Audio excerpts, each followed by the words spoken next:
Yeah, we'll be outside. Okay. And I guess just more of a general thing with you had like rare snow in late October and then the mild weather. I was curious just how the condition of the upper fields there are hanging in, because I know, usually you're down on the lower field, but with this year, with the spacing of that you're probably trying to work with, just sort of curious how the fields are holding up. Good, good. Because we didn't have fans in training camp, we were able to balance the fields off on the upper end. Normally with the fans, we do all our work close, or most of our team work on the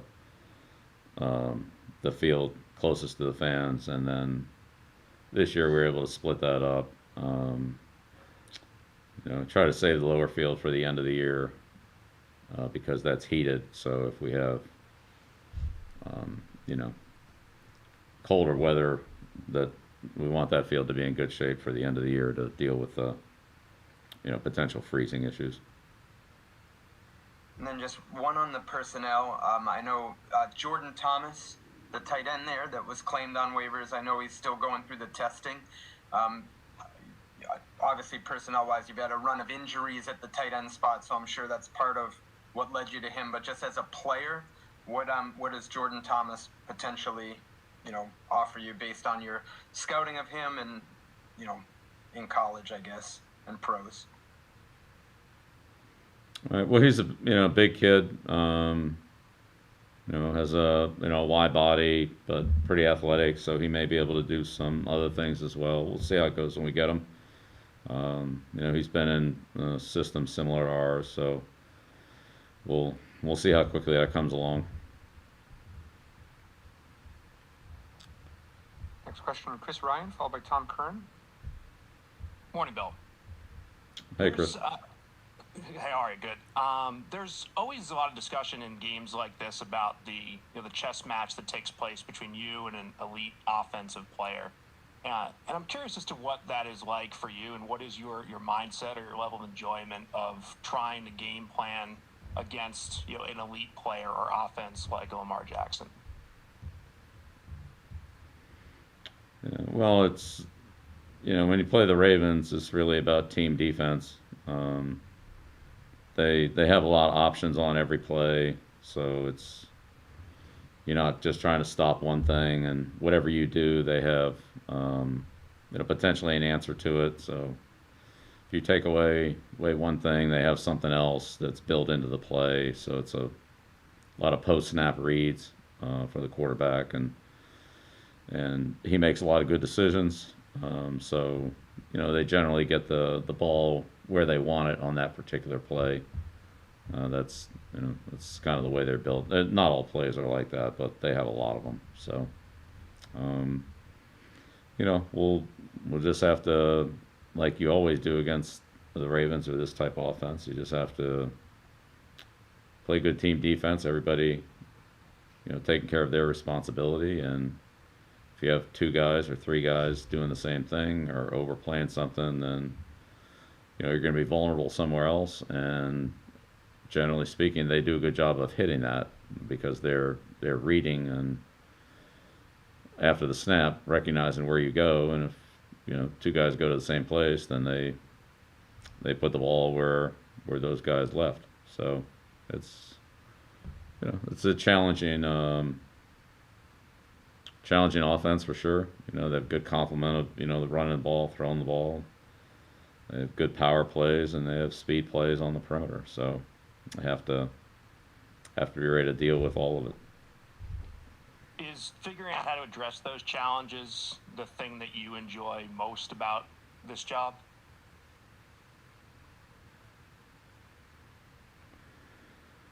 Well,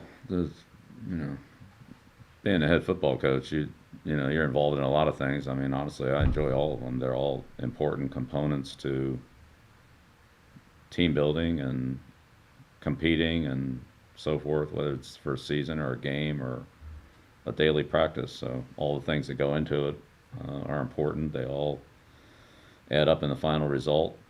So I enjoy all the parts of the process, and You can't have good success on the field without good preparation. You can't have good preparation without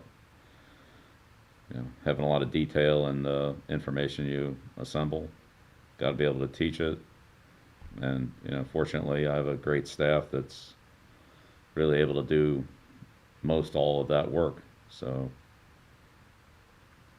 yeah, but I enjoy all aspects of the game. Thanks, Bill. You're welcome. Next question, Tom Curran, and I'll encourage anyone else to raise your hand if you want to ask a question. Bill, when you were just kind of referencing team building, it brings me to a question that I wanted to ask about player development. And we saw Dalton Keene this week go on IR, and then it was Devin Asiasi the prior week. And obviously those are injuries, but just really over the last 4 years, drafted players, do you have any idea why you've had a harder time getting consistent production and development from the guys that you've selected in the draft?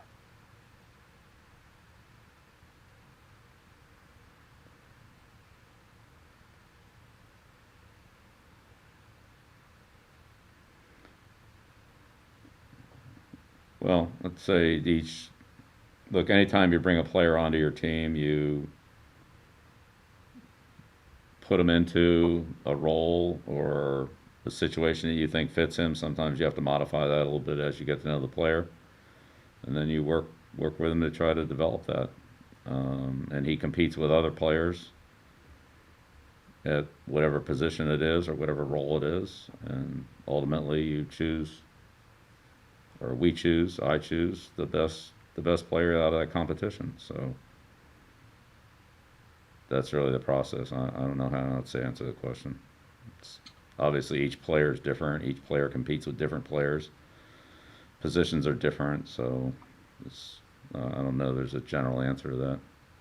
I guess then the upshot of it is that a lot of the players who've been brought in via the draft since 2017 haven't won those competitions or gained your faith and confidence will allow them to play a lot. These guys, certainly Michael Onwenu has been terrific.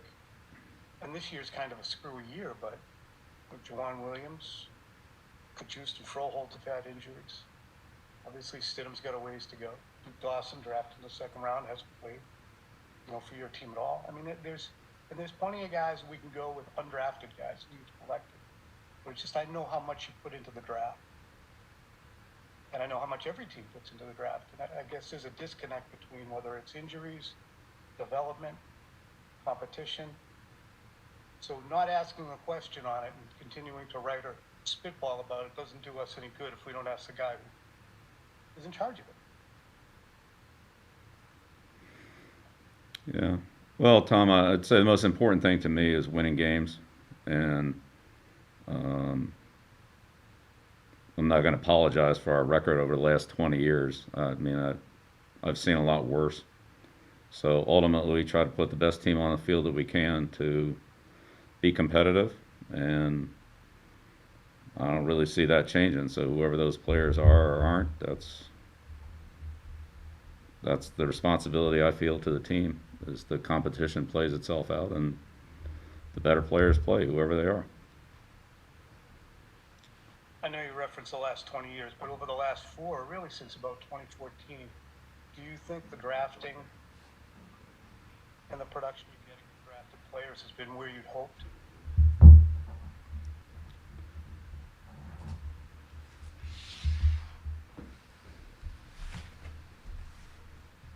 And that's my last one, I promise. Yeah. Yeah. Well,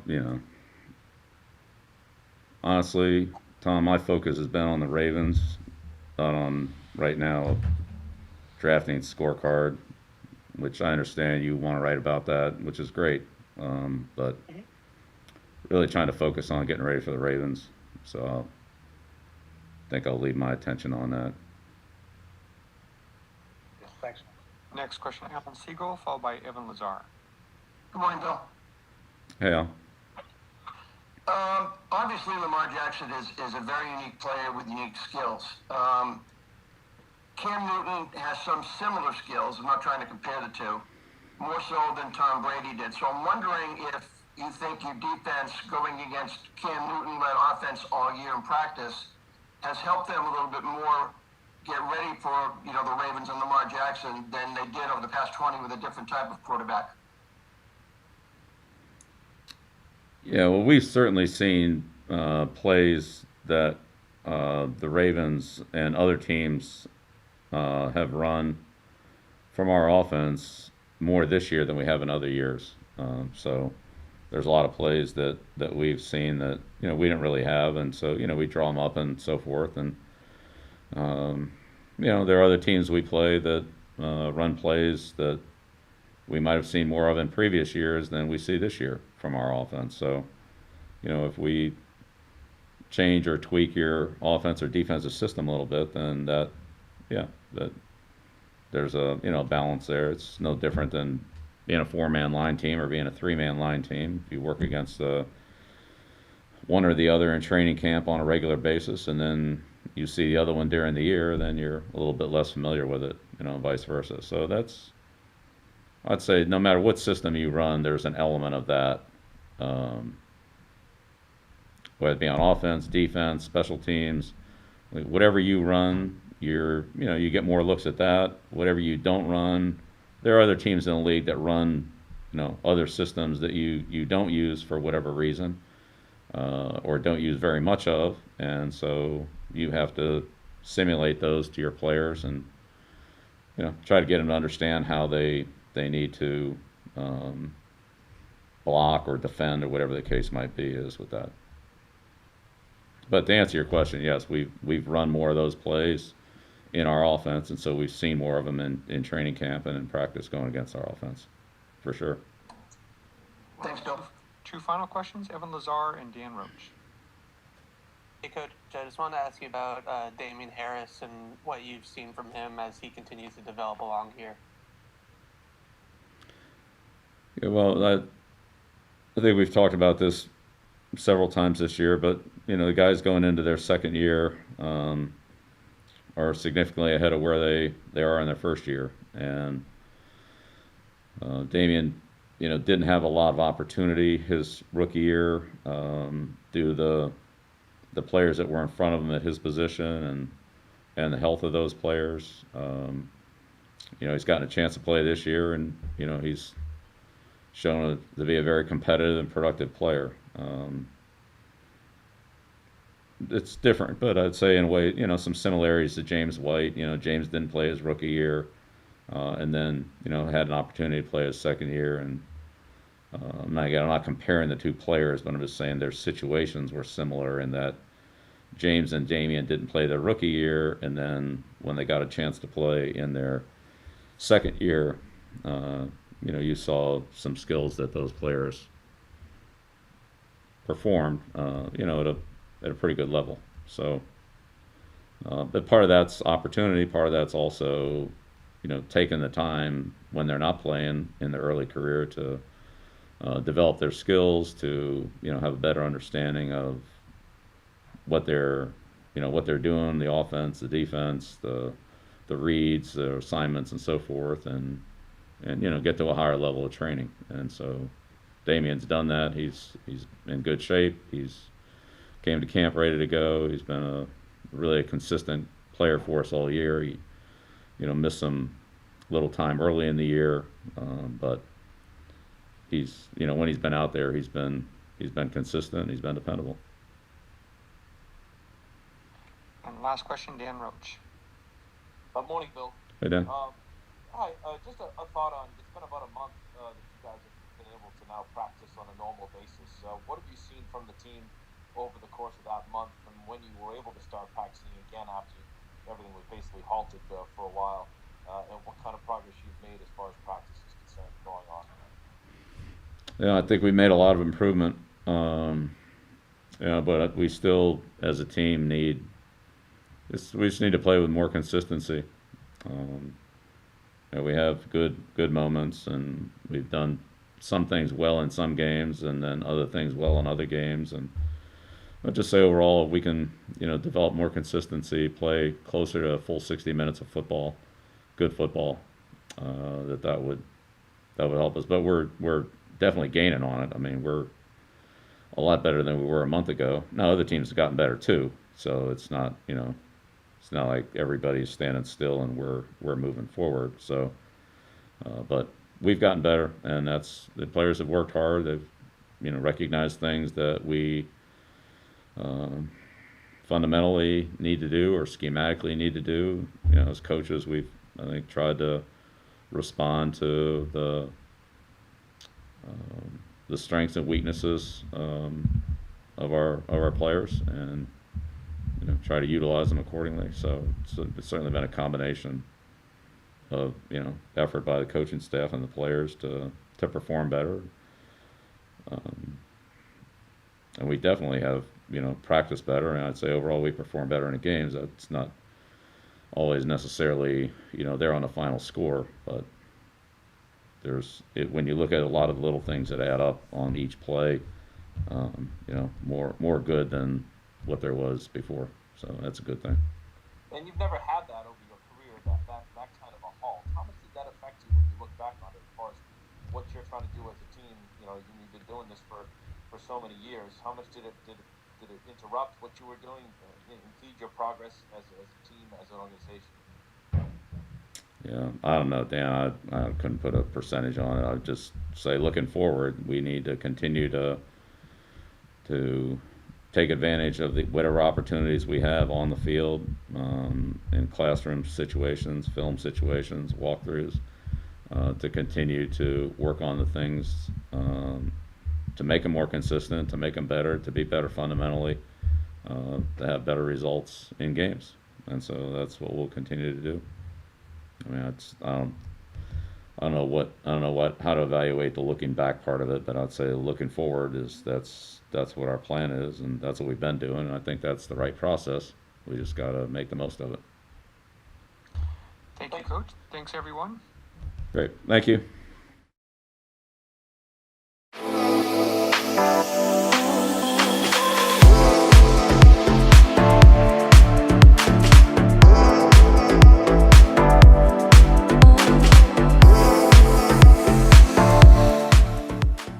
We're changing the way we run with contactless ordering, drive-thrus, curbside pickup, and delivery, so you can still get your favorites, and the only thing you have to touch is your phone. Order on the Dunkin' app. America runs on Dunkin'. In New England, we are resilient. It takes hard work to earn respect. Sometimes it takes decades. And it always takes someone being on your side. For over 60 years, this team has transformed itself into a championship organization. For over 160 years, our team has demonstrated a similar mentality. There are no days off. Our front lines are fortified by people who sacrifice individuality for the team. Our shelves are also stocked with the best quality products and ingredients. Our team members know their roles. We're proud to do our jobs. Shaw's, the official supermarket of the 6-time champion New England Patriots. My Caleb sofa and love seat. With Bob's discount, you get both pieces for just $7.99. $7.99? Are you joking? Do I look like I'm joking? Yes, you look like you're joking. I'm serious. Cool. Get Bob's discount!